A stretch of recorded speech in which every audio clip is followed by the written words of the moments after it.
Hi everyone, it's Lindsay and I'm back today making another window scene. This time I'm going to be using a brand new die from Craft and Desert Divas. So I'm using the window pane die set right now, and the great thing about this large window pane is that whenever you cut it, it has stitching not only on the window die itself, but around the outside cutting edge too. So I'm actually going to center this up in a Craft A2 size panel here, and I'm just going to cut that out. Now I'm going to save that little piece that is around the outside of the die, and that's going to be a little frame. I'm going to do a two-dimensional effect here on my finished card, and you'll see how I do that later. But right now I went ahead and I've cut a white cardstock panel that fits behind that window pane die. And then I'm also going to be die cutting some of the die pieces from this Scene Builders die set from Craft and Desert Divas as well. I cut the road from black, the mountains from Craft, and then the sun from yellow. Now I want to make a desert scene here, so I'm going to be using 3 different colors of distressing to make a kind of like a sunset here. Now I didn't think of this whenever I did it, and I put my sun on there. You wouldn't have a sun if you had a sunset, but it's a card, it works. Maybe not in real life, it doesn't work like this, but on my card today, it works like this. So I started off with some mustard seed right down at the bottom, and then I'm blending in some spice marmalade. And then right at the top, I'm actually going to be using some picked raspberry, so a very pinky color here. And I'm just going to be using these 3 colors since it is such a small space.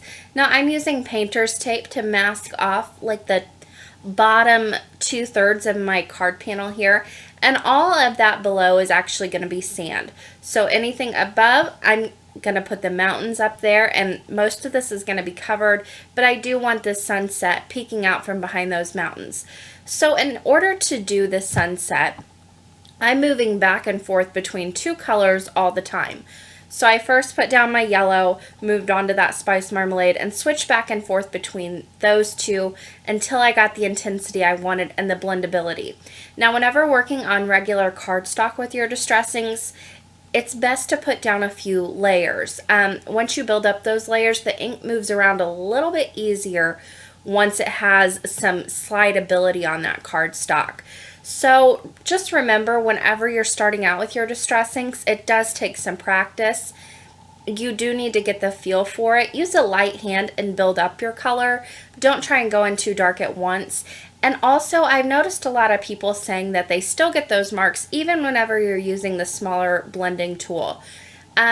If you actually kind of condition up your sponge, a brand new sponge always gives me ink marks no matter how light a hand I use. If you condition up your sponge a little bit, the more used it gets, the better blending you get with that. So you'll see a lot of my sponges are dirty and completely gross looking, but they actually work better that way. So for the bottom portion of this card panel, I'm doing some sand, and I actually started off with Memento Desert Sand ink. You don't have to use distressings to do ink blending. They work the best for me in my opinion, but if I don't have a color, I'll pull out a different dye ink and do some blending with that. It works. It just takes a little bit more practice getting used to those regular dye inks. So I did start off with that, and then I went in with a little vintage photo on some darker spots, and I didn't really blend that out on the bottom for a more textured look. Now on the mountains, I gave them a little depth with some more of that vintage photo just around the edges, and that also brings out the stitching that's on that die cut. Now on the sun, I'm going to use that same spice marmalade I used in the sky and just go along the edges. I didn't do any ink blending on the road. I left it a solid black, and I'm going to be using a liquid glue to put this down in place. I'm using Glossy Accents. You can use whatever liquid glue you like to use best. I just like to use a liquid because it gives me that little bit of playtime just to move things around and really get them positioned right. So I did measure this beforehand, so I knew exactly where I needed that sand to cut off, so it matched up correctly with the road. And that's kind of how I got where I needed to start my sky and where my sand needed to end. So just do a little measuring with your die cut beforehand, and you can line it all up.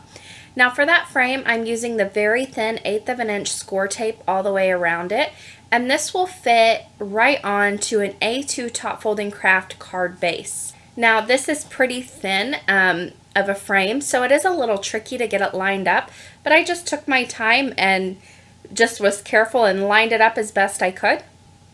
And I'm gluing this straight on to the card base, and I'll actually pop up the window die for a nice frame look, but for now I just want to put this frame down and get that stitching effect around the outside of the card. So while I was doing that, I did place an acrylic block on top of that road just to hold it in place and really glue it down, make sure it was nice and secure. Now I'm going to move on to the mountains. Again, I'm using my glossy accents. Use whatever liquid glue you like best. And now I'm just going to line that up with the ending of the road right there along that skyline and place that down. Now the sides of this panel are going to be covered up with that window die, so I didn't worry about filling in those sides. I just left those bare, and then I also tucked in that sun right behind the mountains. Like I said, in real life this wouldn't work, but on my card it works. So I need to put that scene down before I do anything more, so I put some double-sided adhesive on the back of it, and then I'll just center it right into that frame. Now on the back of the window pane die, I put some fun foam and double-sided adhesive for some dimension, and I also have that cactus die cut right on the right hand side. Now I made these cactuses in the new release highlight for Craft and Desert Divas. I always like to use all the die cuts I make on my cards just to give you a better idea of how to use them. So I'm using that same cactus die that I put together in that video, and I'm actually just going to put that right in the bottom right hand corner of this window pane. I waited for last because I wanted it completely centered in that window pane itself. Now from the Simply Said stamp set, I took the Heartfelt Thanks sentiment, and I'm just going to pop that right in the top left hand corner of this card with some black dye ink, and that finishes it off for today. This is one of those cards you can switch up the sentiment for whatever occasion you may need. But that finished off today's card. I hope you guys enjoyed this video, and as always I will leave you with a few pictures.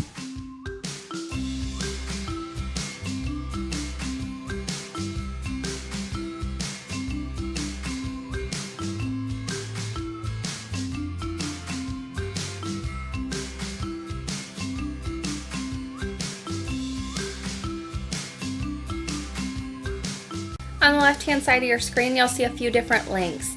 The top will take you to a video that you might enjoy watching next. The bottom left will take you to the supply list for this card, and the bottom right will subscribe you to my channel. Thank you guys so much for watching today, and happy crafting!